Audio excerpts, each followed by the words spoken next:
E aí, meus amigos? Conhecimento é poder. Aqui quem fala é Silvio, do canal Avatarismo. No episódio de hoje, vamos falar sobre o lado positivo do medo. Nós vivemos em um universo onde, no mínimo, tudo é dual. Nós temos dois olhos, dois ouvidos, duas mãos, temos no espaço o lado de cima, o lado de baixo, temos também o lado direito, o lado esquerdo, nós temos o dia, temos a noite, temos a luz, temos a escuridão. O medo também tem dois lados, assim como a energia elétrica, que é um dos elementos mais fundamental para a nossa tecnologia. Sem energia elétrica, nós ainda estaríamos no tempo das carroças, dos bois e dos cavalos. Não haveria nada de tecnologia sem energia elétrica. No entanto, a energia elétrica também pode ceifar vidas. Ela tem um lado positivo e o lado negativo. Agora imagine uma faca. Uma faca na cozinha, na mão de um cozinheiro, de uma cozinheira, vai fazer um alimento fantástico. Mas imagine agora essa mesma faca nas mãos de uma criança. O que poderia acontecer? Pois é, o medo também tem dois aspectos. Acontece que nós normalmente encaramos e olhamos para o medo somente para o aspecto negativo do medo. No entanto, o medo também pode ser um instrumento extremamente positivo nas nossas vidas. Exatamente. O medo, gente, é um instrumento extraordinário para nós em muitos momentos. Ele é negativo e ele é positivo, assim como qualquer outras coisas nas nossas vidas. O importante é nós começarmos a focar no lado positivo do medo. Vamos falar um pouquinho sobre isso no vídeo de hoje? Muito bem. Entrar no mundo mental é incrível. Os limites desaparecem, né?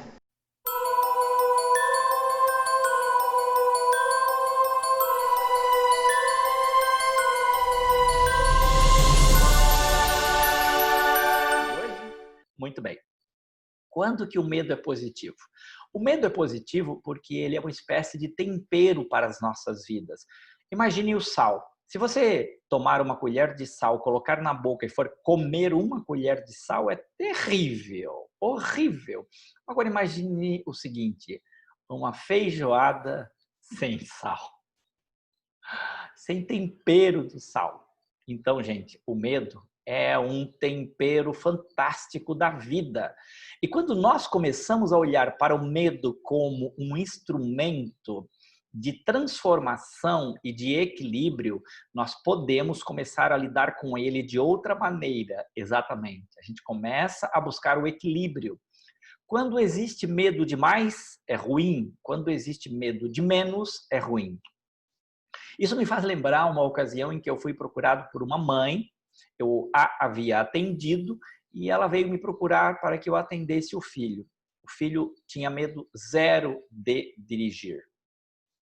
Uma pessoa que não tem medo de dirigir tende a cometer violentos acidentes, tende a pisar muito fundo, a não ter limites nas estradas e cometer acidentes e ceifar vidas. Esse garoto de 20 e poucos anos já tinha ceifado 3 vidas porque não tinha medo de dirigir. E aí eu fui procurado para criar nele um pouco de medo. Sim, e utilizamos uma técnica para produzir 30% nele de medo de dirigir. 30% era suficiente para produzir o tempero necessário para o bom senso na hora de colocar o pé na estrada. Exatamente. Gente, quando uma pessoa tem medo demais de dirigir, ela não vai querer entrar no banco do motorista. Quando ela tem medo zero de dirigir, ela vai pisar fundo e vai causar acidentes e vai ceifar vidas. Então, o medo desempenha um papel extraordinário, é o tempero do equilíbrio. Percebeu a importância do medo? Agora, acontece que nós precisamos começar a olhar para o medo para trazê-lo de forma mais sustentável, de forma mais equilibrada, de forma mais positiva para as nossas vidas. Nós precisamos tratar o medo como um amigo. Quando é demais, vai prejudicar. Quando é pouco, também. Também podemos olhar para o medo como um tempero. Quando for demais, vai estragar a comida. E quando for pouco, não vai dar sabor. Então, o medo precisa ser olhado dessa forma. Daqui para frente, comece a olhar para o medo como um amigo. Sim. Se esse amigo estiver ali atrapalhando, converse com ele e diga: você é meu amigo, então me ajuda. Não me atrapalha. Me permita agir. Converse com o medo. E permita que ele possa ajudar você. Aceite a existência dele e comece a conversar com ele, não também apenas com ele, mas também converse com as pessoas sobre o seu medo. Não tenha medo de aceitar que você tem medo. Não tenha. Todo mundo tem. Eu tenho. Hoje mesmo, conversando aqui na clínica com uma colega terapeuta, confidenciei a ela um medo que eu tenho. Exato. E por que eu confidenciei? Porque eu sozinho não conseguia trabalhá-lo mesmo sendo terapeuta. Um terapeuta é um terapeuta sempre dos outros, dificilmente de si mesmo. Então a gente precisa também ser tratado em relação aos nossos medos. E eu tinha e comecei a tratar hoje um medo que eu identifiquei muito sutil, muito escondidinho, mas que está me bloqueando em algumas coisas que eu quero desenvolver, algumas coisas que eu quero fazer e que eu estou fazendo. Esse medo eu vou abrir agora para vocês do que se trata, para que vocês possam aprender. Todos nós, seres humanos, temos medo da crítica. E este talvez seja o maior medo no sentido de frequência, no sentido de estar presente, de aparecer mais vezes na vida humana. E ele afeta a todos os seres humanos. O medo da crítica, por exemplo, faz com que o medo de falar em público seja o medo mais comum presente na humanidade. Exatamente. Você que está me ouvindo, talvez tenha um medo gigantesco de falar em público. Eu também já tive esse medo gigantesco de falar em público. E hoje eu sei que ele é parte do resultado do medo da crítica. E o medo da crítica, nesse caso específico, ao qual eu estava me referindo, que estava me atingindo, diz respeito aos assuntos que eu trato em meus vídeos. Eu falo de coisas que podem ser interpretadas de inúmeras maneiras diferentes. E a maneira como eu interpreto as coisas, obviamente que é apenas uma delas. E outras pessoas vão poder interpretar de formas diferentes. E há pessoas que interpretam de maneira diferente e que não conseguem ter uma percepção mais ampla e que acham que a sua interpretação é a única interpretação correta do planeta. Então, eles vão entrar ali naquele material publicado e vão criticar de maneira ostensiva. E o meu medo da crítica, olha só, o meu, a expressão que eu estou usando, meu, é muito forte isso, iria impedir de eu produzir certos materiais que eu estou para produzir e que surgem a partir de minhas interpretações de mundo.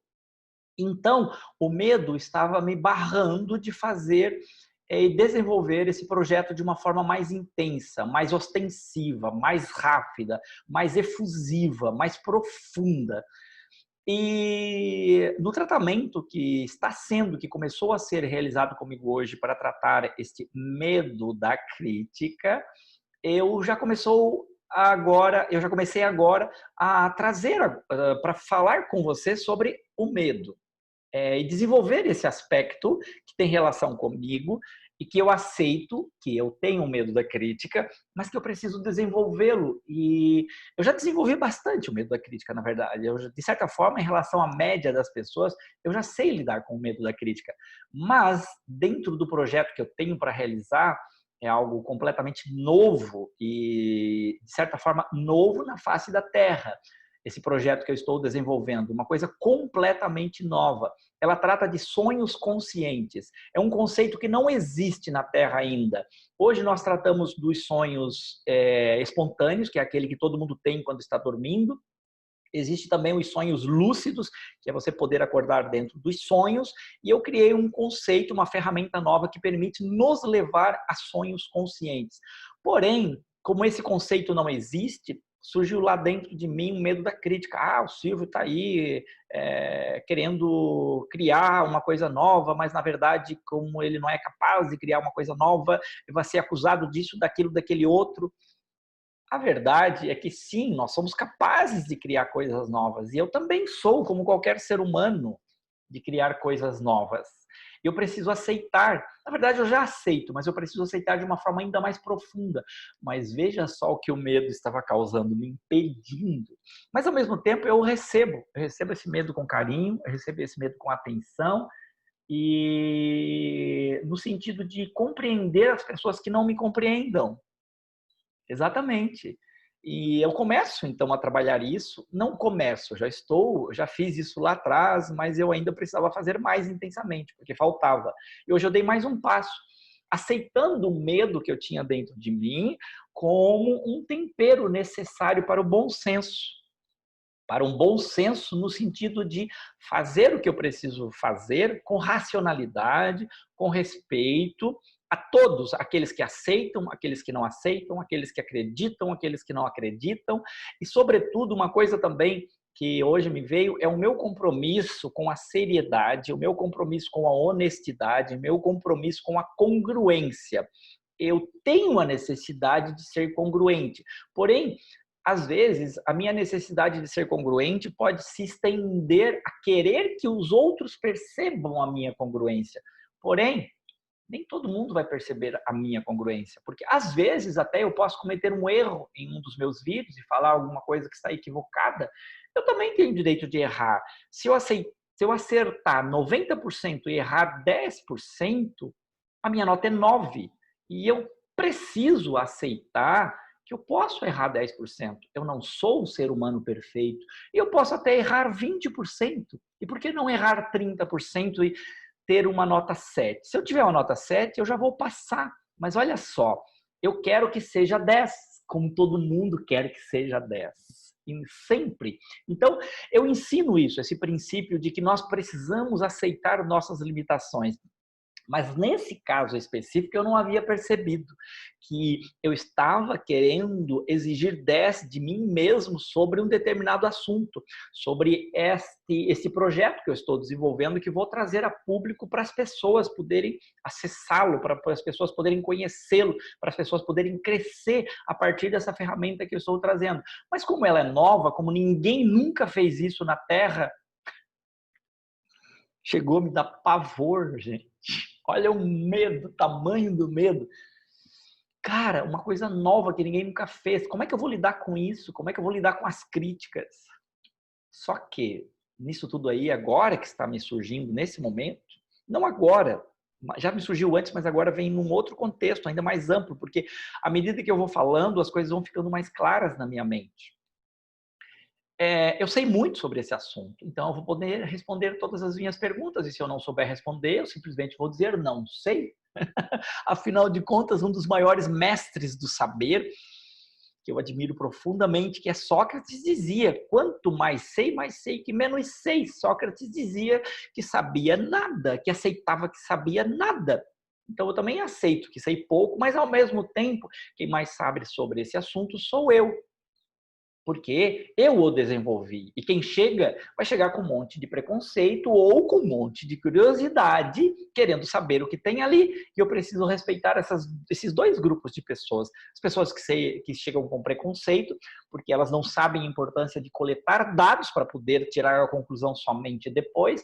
A maioria dos seres humanos quer tirar a conclusão antes, para buscar os dados depois. E tudo bem, porque é um tipo de falta de preparação ou de preparo, e as pessoas não têm a obrigação de estar preparadas para tudo. Elas vão se preparando ao longo do tempo. Então, nós teremos pessoas muito curiosas querendo saber e outras pessoas preconceituosas, e está tudo bem, e eu preciso aceitar isso. Então, veja só, tudo isso tem relação com o medo e com a forma de nós lidarmos com o medo, com o aspecto positivo e negativo do medo. Então, o aspecto negativo do medo nos trava, nos impede de seguir adiante. E o aspecto positivo do medo é o tempero necessário para o bom senso, para que nós possamos agir acertando a maior parte do tempo e errando menos. Mas também precisamos aceitar que nós vamos errar, porque o erro faz parte do processo do aprendizado. Eu espero, amigos, que o vídeo de hoje tenha sido útil para vocês. Foi feito com amor e com carinho. Muito obrigado. Muito obrigado por assistir. Se você gostou do vídeo, inscreva-se no canal e clique no sininho. Eu estarei trazendo mais conteúdo desse tipo. E conte nos comentários o que você achou.